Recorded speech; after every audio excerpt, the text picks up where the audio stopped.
배경으로 잘하셨어요. 참 잘하세요. 별 5개. 이 시간 하나님 우리에게 주신 말씀은 고린도전서 14장 1절로 12절 말씀입니다. 고린도전서 14장 1절로 12절 말씀을 우리가 한 절씩 교독합니다. 사랑을 추구하며 신령한 것들을 사모하되 특별히 예언을 하려고 하라.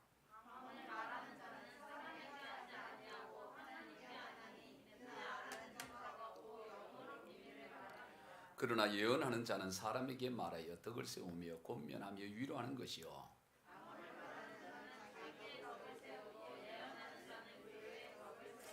나는 너희가 다 방언 말하기를 원하노라. 특별히 예언하기를 원하노라. 만일 방언을 말하는 자가 통역하여 교회의 덕을 세우지 아니하면 예언하는 자만 못하니라.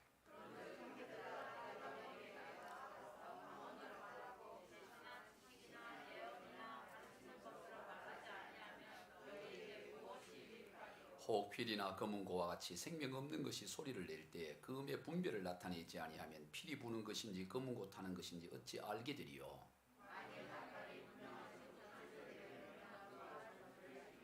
이와 같이 너희도 혀로서 알아듣기 쉬운 말을 하지 아니하면 그 말하는 것을 어찌 알리요. 이는 허공에다 말하는 것이라. 그러므로 내가 그 소리의 뜻을 알지 못하면 내가 말하는 자에게 외국인이 되고 말하는 자도 내게 외국인이 되리니.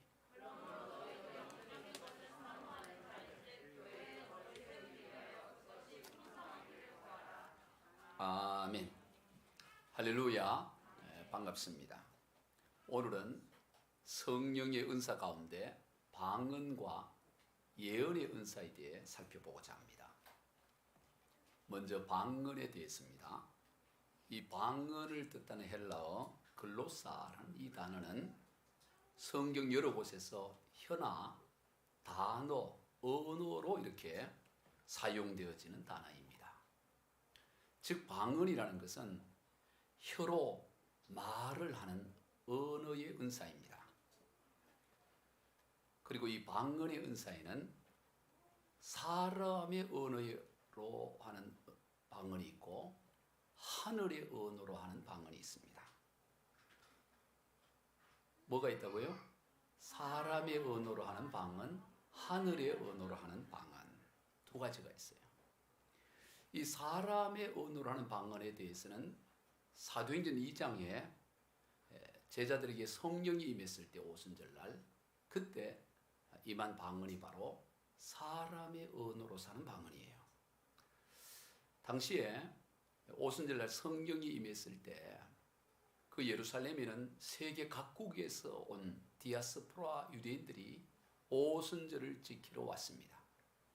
그런데 그들에게 예수님의 제자들이 예수 복음을 전하는데 그들이 각기 온 그 나라의 말로 그들의 방언으로 예수 복음을 전했어요. 즉 예를 들면 프랑스에서 온 유대인들을 위해서는 프랑스어로, 독일에서 온 사람을 위해서는 독일어로, 스페인에서 온 사람은 스페인어로, 전부 그 사람들이 온 그 나라의 말로, 그 나라의 방언으로 예수 복음을 전한 것입니다. 참으로 신비한 일이죠. 제자들은 그런 나라의 말을 배운 적이 없습니다. 독일어의 독자도 몰라요. 배워본 적이 없어요. 그런데 한 번도 배워본 적이 없는데도 불구하고 바로 그들의 나라의 말로 술술술술 이렇게 예수 복음을 전했던 것을 보게 되는 것입니다. 바로 이것이 사람의 언어로 하는 방언이에요. 사도행전 2장 4절부터 8절 한번 읽어봅시다. 시작. 그들이 다 성령의 충만함을 받고 성령이 말하게 하심을 따라 다른 언어들로 말하기를 시작하니라. 그때 경건한 유대인들이 천하 각국으로부터 와서 예루살렘에 머물러 있더니 이 소리가 나매 큰 무리가 모여 각각 자기의 방언으로 제자들이 말하는 것을 듣고 소동하여 다 놀라 신기하게 여기 이르되 보라 이 말하는 사람이 다 갈릴리 사람이 아니냐. 우리가 우리 각 사람이 난 곳 방언으로 듣게 되는 것이 어찌 됨이냐. 깜짝 놀란 거예요. 여러분 한번 생각해 보세요. 이게 2000년 전 날이에요. 그 2000년 전에 한 번도 그 나라를 가본 적도 없는 사람이 그 나라의 말을 하면 얼마나 놀랐겠어요.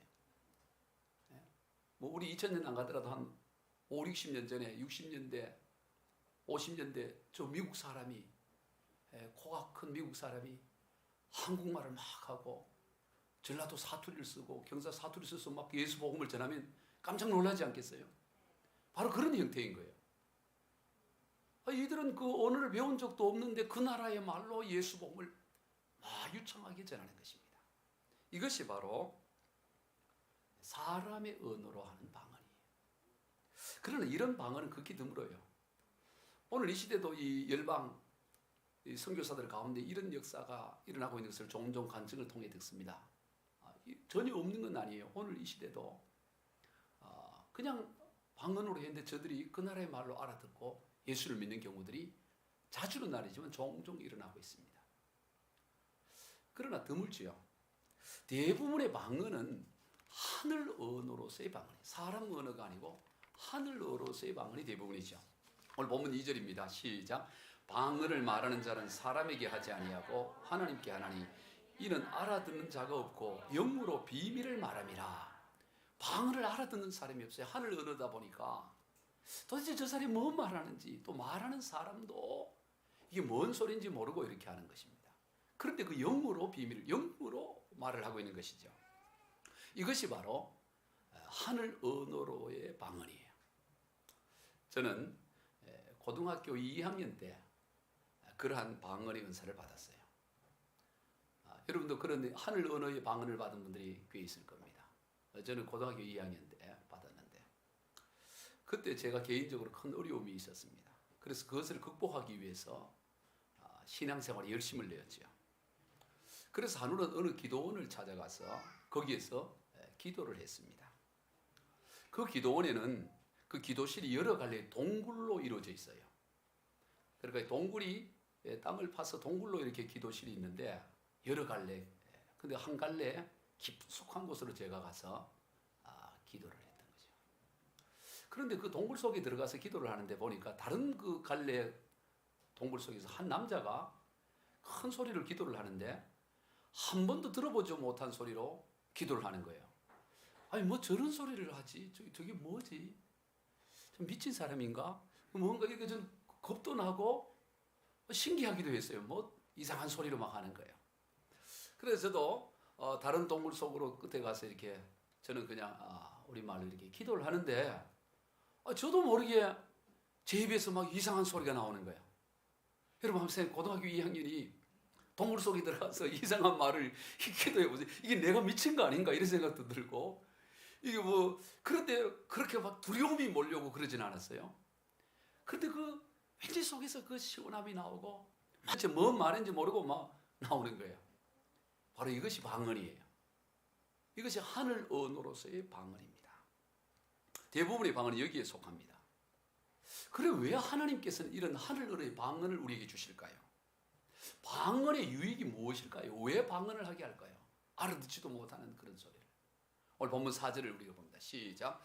방언을 말하는 자는 자기의 덕을 세우고 방언을 말하게 되면 자기의 덕을 세운다. 그렇게 말씀하는 거예요. 그런데 여기서 우리가 주목해야 할 것은 자기의 덕을 세운다라는 이 덕을 세운다는 단어가 오이코도메오라는 이 단어인데 여기는 본래 뜻이 덕이라는 단어가 들어가 있지 않아요. 그냥 세운다, 건축한다 이런 의미예요.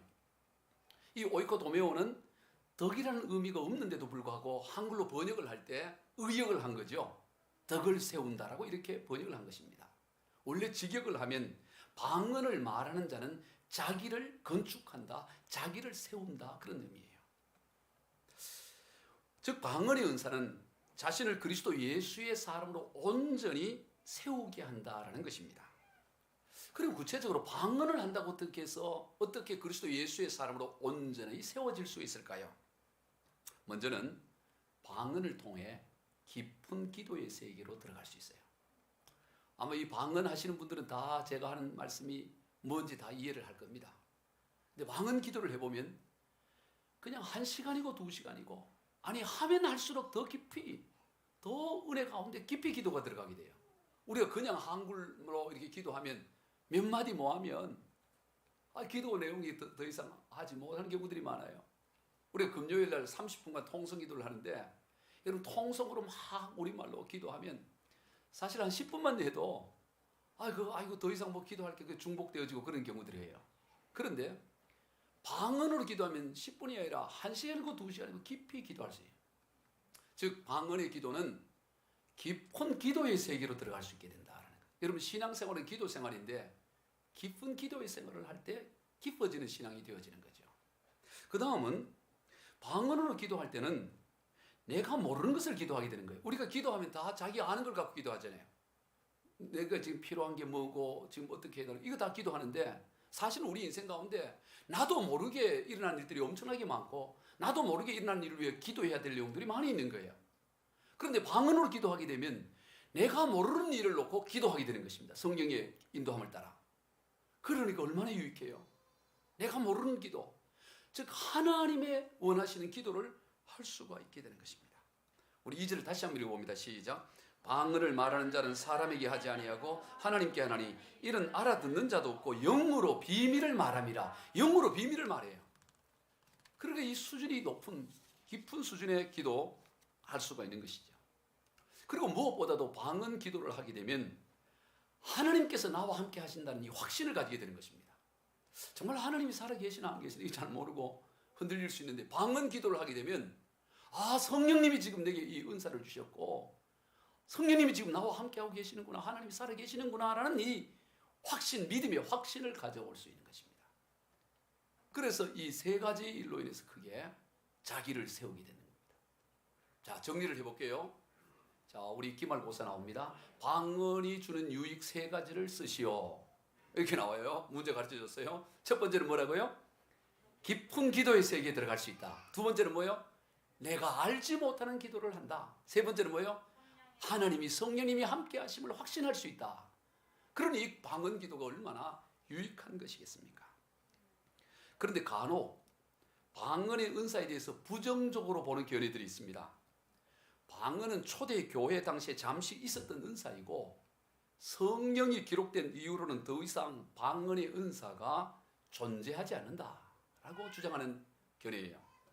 따라서 오늘 많이 하는 그런 사람들은 이 방언은 성령으로 말미암은 것이 아니고 마귀로부터 귀신으로부터 받은 것이다 이렇게 주장하는 사람들의 의견입니다.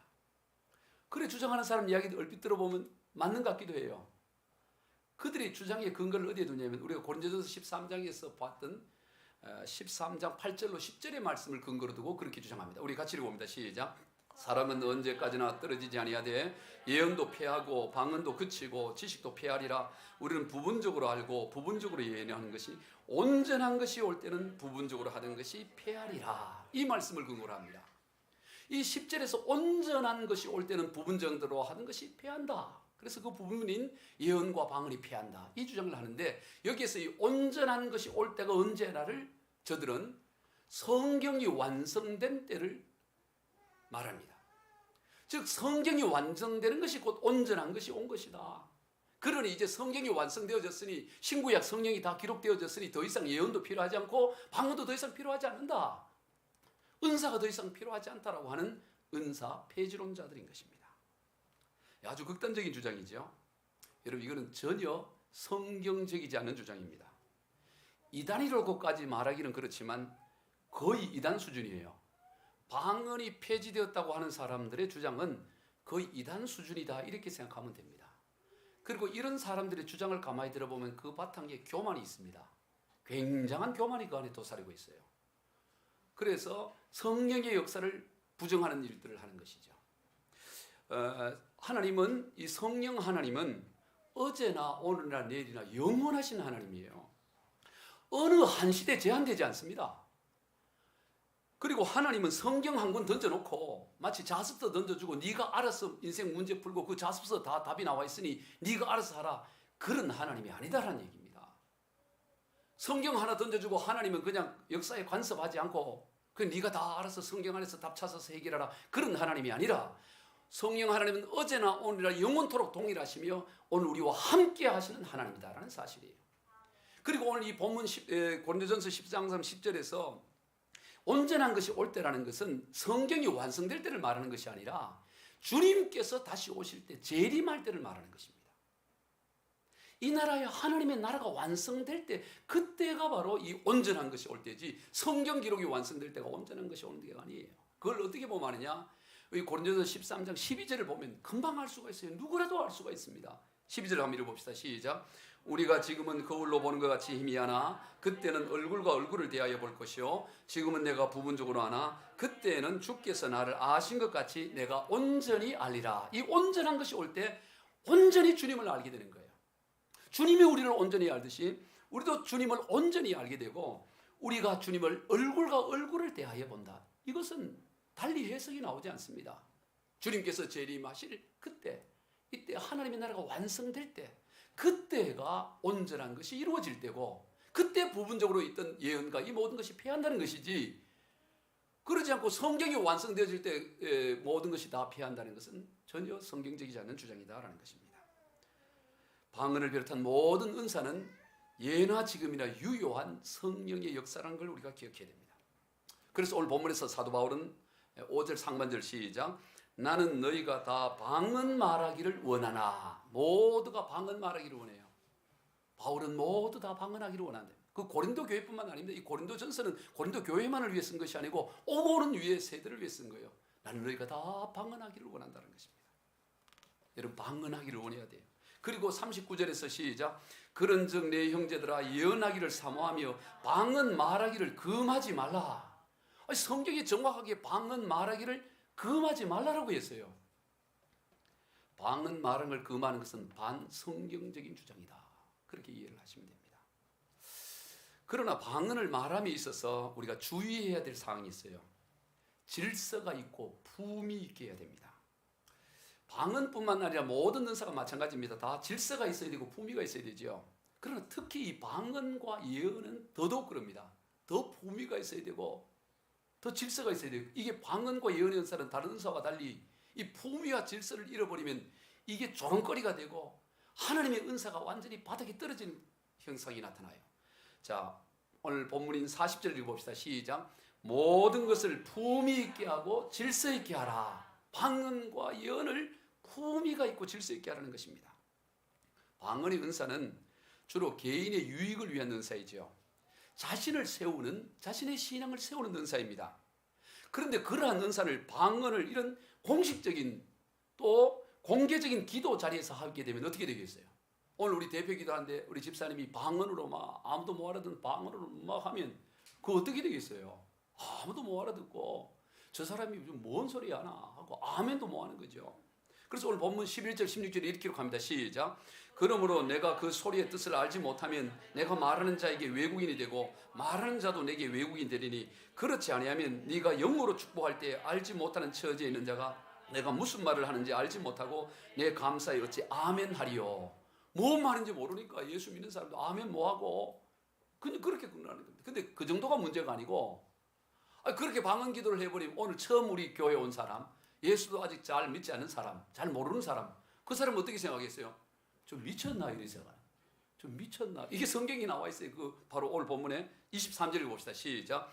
그러므로 온 교회가 함께 모여 다 방언으로 말하면 알지 못하는 자들이나 믿지 아니한 자들이 들어와서 너희를 미쳤다 하지 아니하겠느냐. 미쳤다 하지 않겠냐 이 말이죠.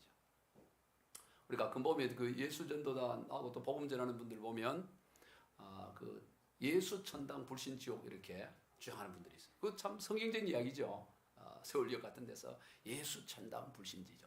뭐 그까지는 좋아요.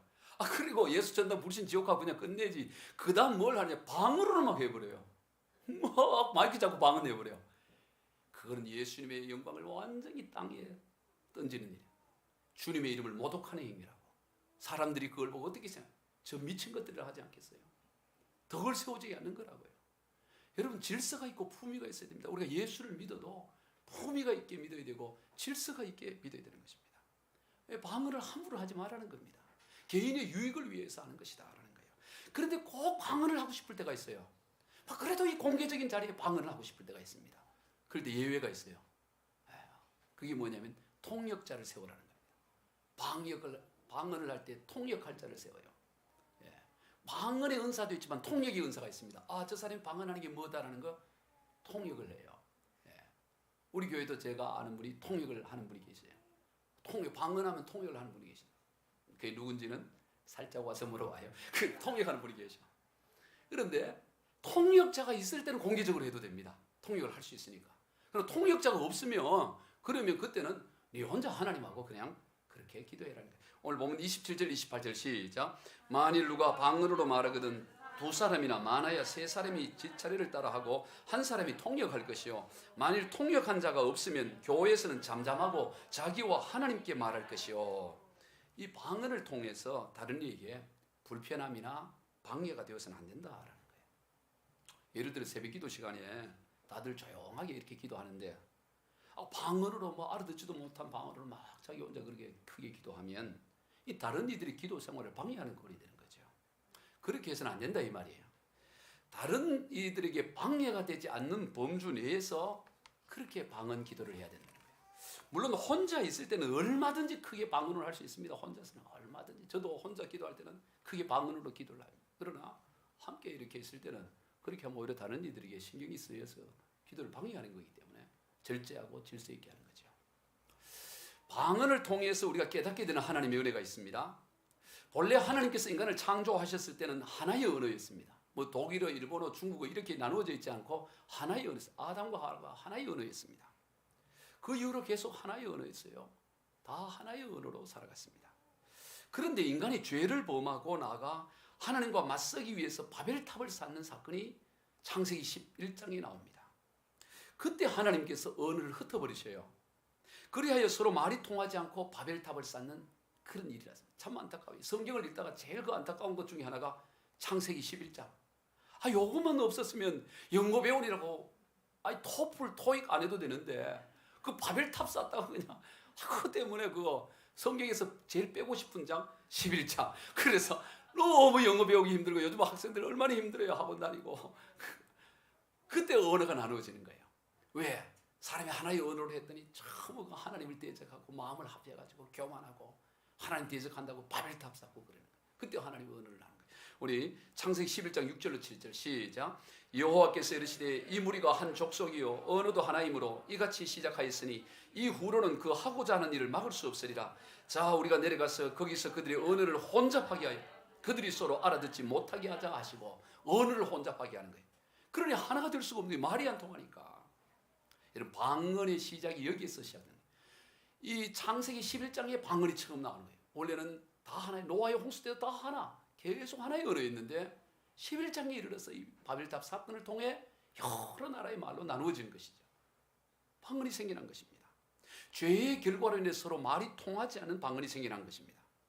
그런데 사도행전 2장이나 또 오늘 고린도전서에서 이 성령께서 임하심으로 말미암아 서로 말이 통하는 방언의 역사가 다시 일어난 겁니다.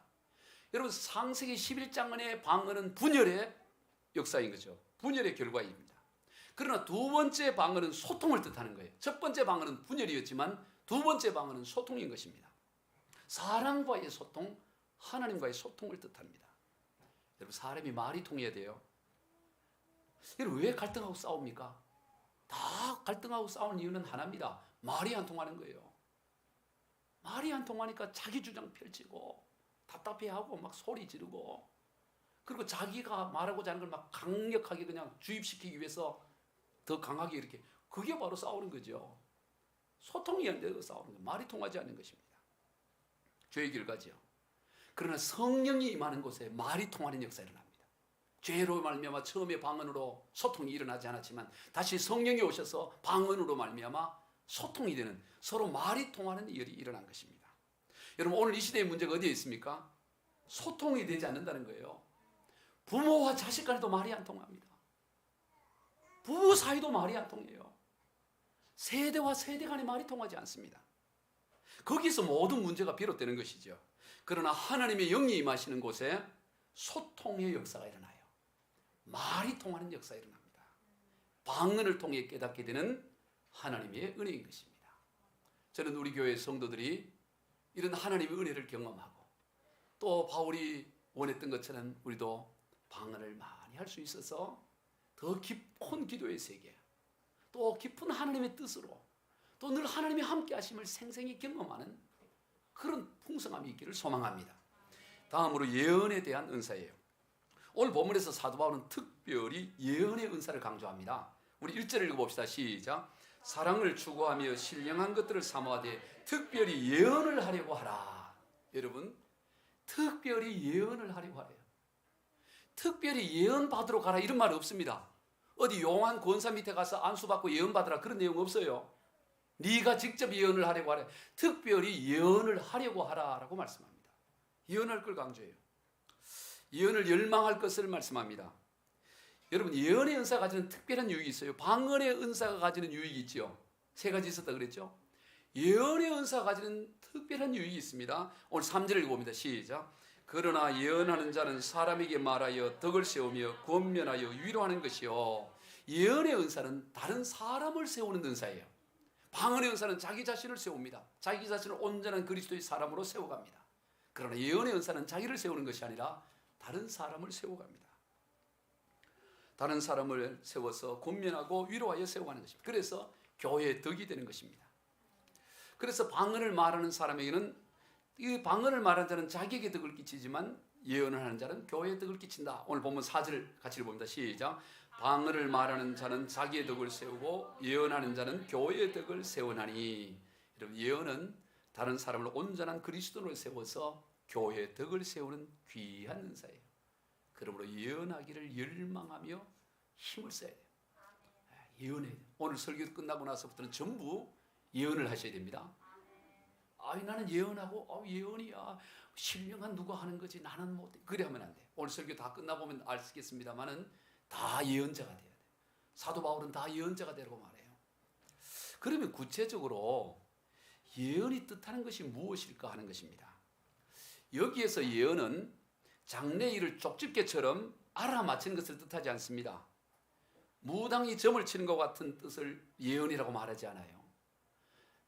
총각도사, 그 다음에 선녀보살, 뭐 그런 의미의 예언이 아닙니다. 여기서 예언은 장래일에 뭐가 어떻다 이걸 알아맞히는 것을 성경은 예언이라고 하지 않습니다. 물론 구약과 신약의 예언자들이 장래일을 많이 이야기했습니다.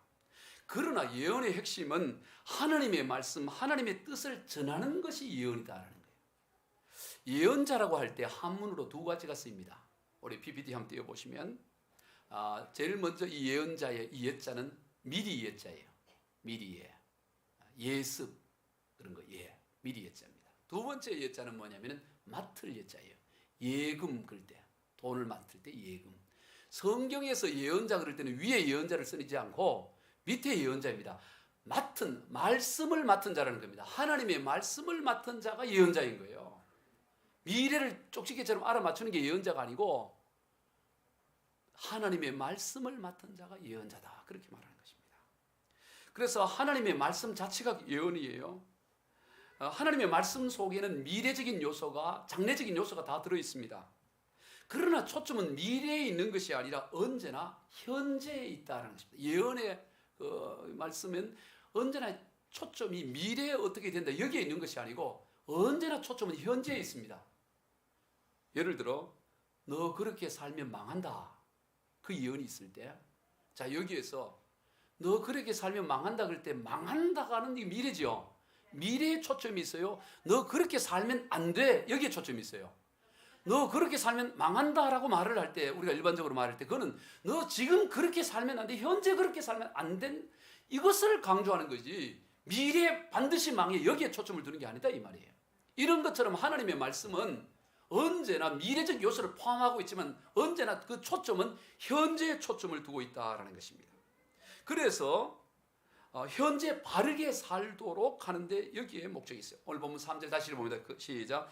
그러나 예언하는 자는 사람에게 말하여 덕을 세우고 권면하며 위로하는 것이요. 예언은 사람을 권면하고 위로하여 그를 세우도록 하는데 그 목적이 있는 것입니다. 그래서 교회의 덕이 되는 거예요.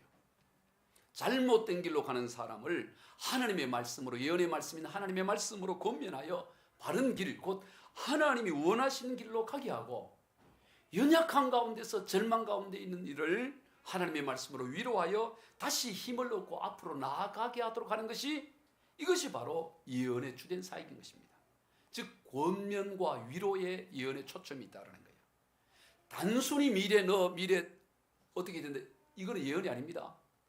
너 8월 달에 물 조심해야 돼. 그건 예언이 아니에요. 예? 동쪽으로 가면 안 돼. 동쪽으로 항상 서쪽으로 가야 돼. 이러면 최시성 씨 만나면 안 돼. 이런 거는 예언이 아니에요. 박씨 만나면 길한다. 이런 거는 전혀 예언이 아닙니다. 성경은 그런 걸 말하지 않아요. 그건 다 귀신들이 역사하는 것입니다. 예언은 언제나 현재를 말하는 것입니다. 그래서 하나님의 말씀, 하나님의 뜻 가운데 거하도록 하는 것이, 이것이 예언의 참 예언인 것이죠.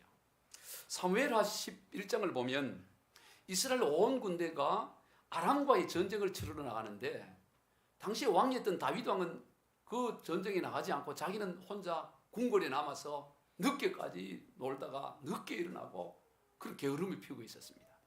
그러다가 해쪽 속인 우리야 장군의 아닌 밧세바가 모욕하는 걸 우연히 보고 그 여인을 불러서 하룻밤을 지내요. 그런데 덜컥 그냥 하룻밤을 지냈는데 임신을 해버린 겁니다. 그래서 이 다윗이 참 난감하게 된 거죠. 아무도 모르게 살짝 어떻게 바람을 피우려고 했는데 이게 임신을 해버리니까 이게 참 난감한 거예요. 그래서 어떻게 합니까? 이리저리 그렇게 머리를 써보죠. 이런 머리를 흔히 잔머리라고. 이 잔머리를 써도 이게 해결이 안 돼요. 그래서 어떻게 합니까? 결국에는 그 우리아로 하여금 전쟁 가운데서 전사하도록 그렇게 꾸며요. 그래서 결국 우리아가 죽음을 당하게 됩니다. 전쟁에서 전사를 하죠.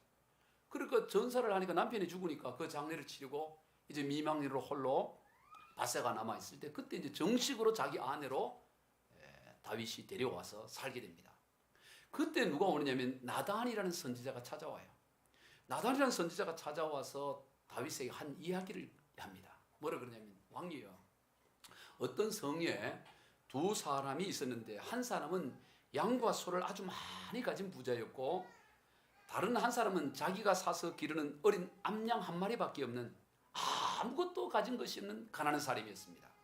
그래서 큰 부자, 양과 염소와 소가 많이 가진 큰 부자가 있고, 또 한 사람은 어린 암양을 그냥 사서 그 한 마리밖에 없는 그 가난한 사람이 있는데, 어느 날 그 부잣집에 손님이 찾아온 거예요. 그래서 손님을 대접하기 위해서 양을 잡아서 대접을 하려고 하니까 자기 집에 양이 많고 소도 많은데도 그거 안 잡고 그 가난한 사람의 그 양을, 그걸 그냥 빼앗아갖고 그걸 잡아가지고 손님을 대접했다는 거예요. 그러니까 이 다윗이 그 소리를 듣자가 갑자기 그냥 경노를 하는 거예요. 요즘 말로 말하면 빡친다. 막 화를 내는 거예요. 일어나, 뭐 그런 놈이 있냐고. 내가 다스린 이 나라에 그런 데는 당장 잡아 죽여야 된다고 막 혈기가 막 나는 거예요. 그리고 그 빼앗은 것의 몇 배를, 4배를 갚게 해야 된다고 막 다윗이 이렇게 막 화를 내고 혈기를 내니까 나단이 참 한심했겠죠. 그래서 나단이 뭐라 그럽니까? 왕이여, 당신이 그 사람입니다. 그래 얘기하는 거예요. 당신이 그 사람입니다. 그러니까 다윗이 그 이야기 듣고 그게 엄청 충격이 된 거예요. 나밖에 모른다고 생각하는데 하나님이 그걸 다 보고 계셨고, 그러면서 나단이 하나님의 징계를, 당신은 하나님의 징계를 받아서 앞으로 이러이러한 어려움을 당하게 될 거고, 막 하나님의 징계를 하니까, 말씀을 전하니까 이 다윗이 놀라가지고 바로 무릎을 꿇고 회개를 하는 거예요. 하나님, 내가 잘못했습니다.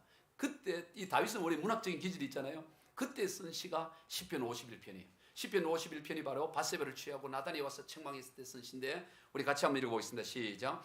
하나님이여, 주의 인자를 따라 내게 은혜를 베어주시며 주의 많은 긍휼을 따라 내 죄악을 지워주소서. 나의 죄악을 말갛게 씻으시며 나의 죄를 깨끗이 제하소서. 무릇 나는 내 죄가를 아오니 내 죄가 항상 내 앞에 있나이다. 주의 얼굴을 내 죄에서 돌이키시고 내 모든 죄악을 지워주소서. 하나님이여, 내 속에 정한 마음을 창조하시고 내 안에 정직한 영을 새롭게 하소서. 나를 주 앞에서 쫓아내지 마시며 주의 성령을 내게서 거두지 마소서. 자기가 봐더라도 이 정도 죄지면 쫓겨날 죄라. 하나님 앞에 하나님 영이 떠날 것 같아. 그래서 통곡하며, 그런 나중에 뭐라고 표현하면 침상이 떠내려갈 정도로 눈물 흘리며 기도했다고 그는 시편에서 기록하는 걸 봐요. 그렇게 철저하게 회개를 합니다. 그 결과 어떻게 될까요? 더욱 다윗은 그 이후로 자기의 그 밑바닥, 자기가 얼마나 부족한 존재를 철저히 깨닫고 늘 자기를 쳐서 복종함으로 훗날 이스라엘 역사상 가장 위대한 성군이 되는 일이 되어집니다. 바로 이 다윗이 위대한 성군이 되는 결정적 그 일이 바로 이 나단 선지자 이 책망, 나단 선지자 이 예언적 사역, 당신 그걸로 인해서 하나님이 당신을 저주하고 책망할 것이라는 이 메시지, 이것이 다윗으로 하여금 다윗 왕이 되도록 했던 것입니다. 이처럼 예언은 잘못된 길로 가는 사람을 바른 길로 가도록 하는 것입니다. 사망의 길에서 생명의 길로 인도하는 것이죠.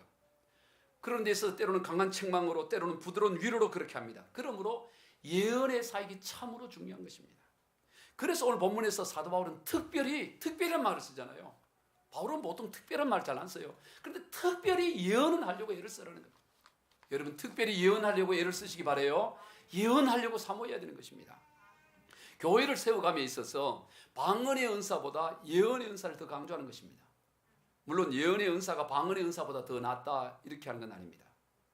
여러분, 예를 들어 객관식 문제에 다음 중에 맞는 것에 답을 쓰시오. 1번 문제가 이거예요.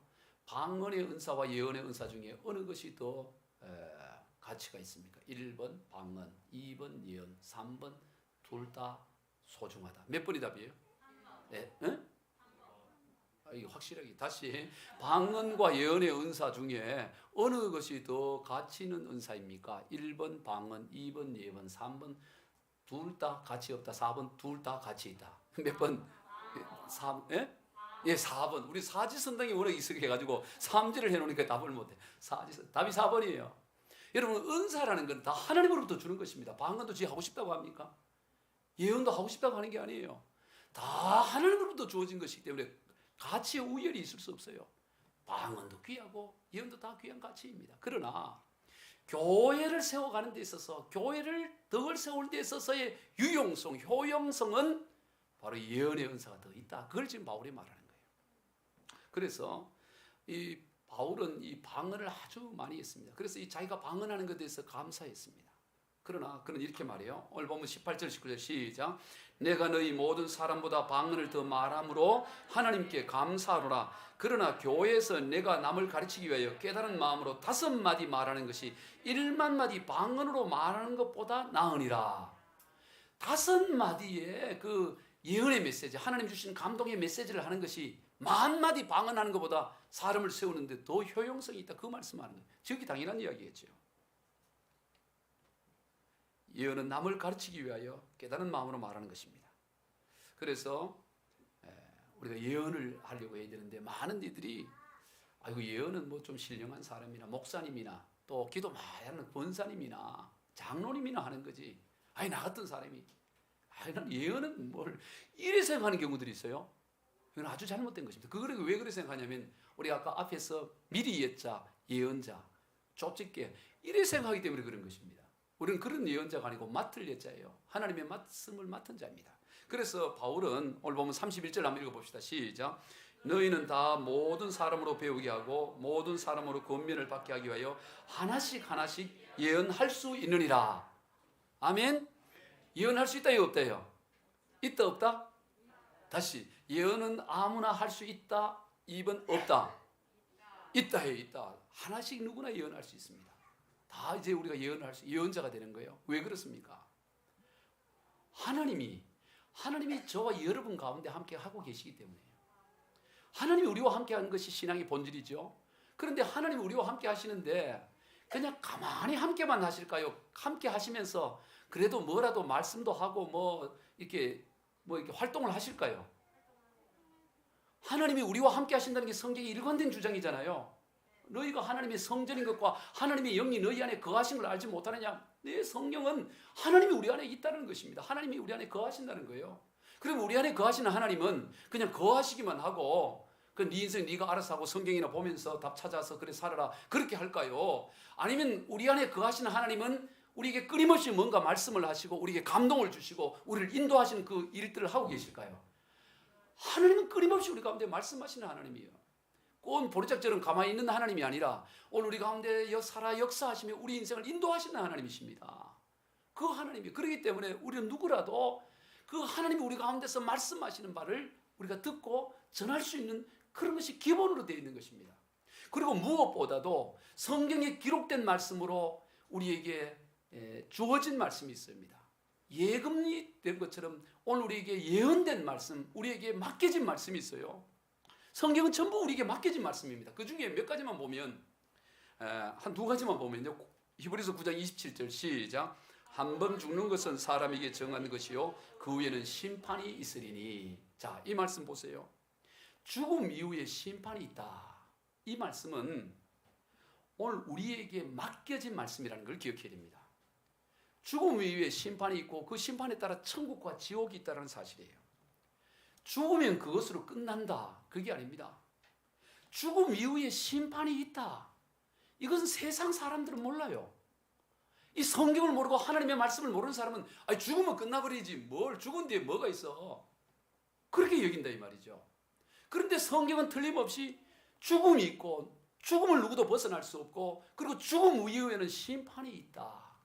여러분 예를 들어 한번 봅시다. 예전에 그 김일성 씨가 그 죽은 경우 있죠. 김일성 씨라 그래야 되나? 김일성 뭐라 그래야죠? 김일성 동무라 그래야 되나? 네, 김일성 분이 죽은 적이 있습니다. 그런데 그 김일성 분이 씨로 갑시다. 김일성 씨가 죽었을 때 그런데 그 예언한 유명한 그 무당이 있죠. 그 언제 죽는다, 며칠 죽는다 그 예언한 무당 해갖고 TV에도 나오고 그랬다고요. 신 무슨 속력이 뭐 있다고. 그런데 여러분 그 김일성이 죽는 거 그거 언제 죽었다고 해도 그게 얼마나 그 굉장한 무당으로 해서 막 그 유명한 사람들이 점 하려고 막 몰렸던 그 뉴스로 나온 적이 있잖아요. 그거만 해도 굉장히 죽는다. 여러분 보세요. 누가 여러분 보고 너 며칠 뒤에 죽는다. 그러면 그게 굉장한 예언이겠죠. 근데 봤더니 며칠 죽어. 이게 며칠, 너는 며칠 막 이렇게 죽는 날짜를 다 가르쳐줘. 그러면 그 사람이 굉장한 그리고 말 그대로 막 다 죽어가. 그러면 그 사람 된다는 예언자라 그러겠죠. 그럴 거 아니겠어요. 언제 죽는다 이렇게 다 가르쳐주면. 그런데 보세요. 이 죽음을 알려주는 것도 굉장히 예언인데 그런데 죽음 이후에 심판이 있다는 걸 알려주는 건 더 놀라운 예언인 거예요. 더 놀라운 예언. 그런데 이건 아무도 몰라. 죽은 뒤에 심판이 있다는 거는. 하나님의 말씀을 맞지 않으면 죽음 이후에 심판이 있다는 걸 믿지를 못합니다. 몰라요. 아무도 몰라. 아무리 공부를 해도 모르는 거다고. 그러므로 예언 중에 큰 예언 중에 예언이 뭐냐면 죽음 이후에 심판이 있다라고 예언하는 겁니다. 이걸 말해주는 거예요. 정말로 있는 거니까. 그러니까 우리가 다 예언자예요. 위대한 예언자입니다. 누구 만나면 김씨 죽으면 끝난 줄 알지? 아니야. 내가 예언할게. 죽음 위에 심판이 있어. 심판에 따라 천국과 지옥이 나누어져. 그 사람이야말로 위대한 예언자예요. 별로 감동을 안 받네. 하나 더 보도록 할게요. 자, 요한계시록 22장 20절 하면 시작. 이것들을 증언하시니가 이르시되 내가 진실로 속히 오리라 하시거늘 아멘. 주 예수여 어서 오시옵소서. 자, 여기도 보세요. 예수님이 오신다는 거예요.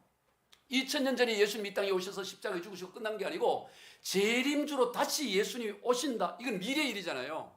이 예언이라고 예언. 이 절대 예언인 것입니다. 그런데 세상 누가 예수님이 오시기는 뭘 예수님이 와. 뭐 이렇게 살기 좋은데 2000년이 지났는데 뭐 예수님이 오기는 뭘 예수님이 와. 그렇게 할 수가 있죠. 그런데 그들에게 아니야. 예수님이 오셔. 예수님은 다시 오셔. 심판주로 다시 오셔. 재림주로 다시 오신다고. 그러니 다시 오실 주님을 맞이할 준비를 하고 살아야 돼. 이것을 예언하는 거예요. 이것이 예언 중에 예언이에요. 여러분 이 두 가지만 예언만 확실히 해도 여러분 대예언자입니다. 아멘. 네. 이 두 가지만 예언을 해도 이건 이 어마어마한 이 김일성 씨 죽는 거 예언하고 비교가 안 되는 예언자들이라고. 예언자들. 성경은 전부 그런 예언들로 이루어져 있어요. 예언으로. 그리고 우리에게 하나님께서는 끊임없이 내적인 감동을 통해서 또 기록된 말씀을 통해서 설교되어지는 선포되어지는 말씀을 통해서 끊임없이 우리에게 말씀하고 계세요. 꿈이나 환상을 통해서 또 주변의 환경이라든가 사람의 조언을 통해서 하나님은 끊임없이 우리에게 말씀을 합니다. 다만 우리가 거기에 주목하지 않고 듣지 않으려고 하기 때문에 그 소리를 듣지 못할 뿐이지 우리가 그것을 듣기 시작하면 하나님은 끊임없이 우리에게 말씀하시는 거예요. 지금 여기 이 예배당 안에도 수많은 전파가 있어요. 거기에 맞추면 그 소리가 나오는 것처럼 하나님께서 우리에게 끊임없이 말씀을 하고 계시네요. 오늘 그 말씀을 듣고 그것을 우리 삶에 적용하고 다른 사람을 그 어려운 가운데서 그 말씀으로 세우는 것, 그것이 예언자라는 것입니다. 말씀을 정리합니다. 하나님은 오늘도 살아 역사하시는 하나님입니다. 오늘도 우리 가운데서 말씀하시는 하나님이에요. 우리가 이것을 기억해야 됩니다. 우리가 예수님을 믿는다는 것은 예수님에 관한 교리를 믿는 게 아닙니다. 예수님이 뭐 과거에 뭐 이런 일을 하셨고 저런 일을 하셨고 물론 포도주 만드셨고 뭐 그거 믿는 것을 예수 믿는다는 게 아니에요. 그거는 예수님에 관해서 아는 지식이에요. 예수를 믿는다는 건 뭐냐면은 예수에 관한 교리를 믿는다는 것이 아니고 예수님과의 인격적인 삶을 믿는다라는 것입니다. 인격적인 삶. 주님이 지금 내 안에 들어오셔서 나와 동행하며 나와 함께하고 계신다. 이 사실을 믿는 것이 이게 믿음이지. 예수님 뭐 이런저런 일, 그건 그냥 지식에 지나지 않는다라는 것입니다. 오늘 우리가 예수님을 믿어야 돼요.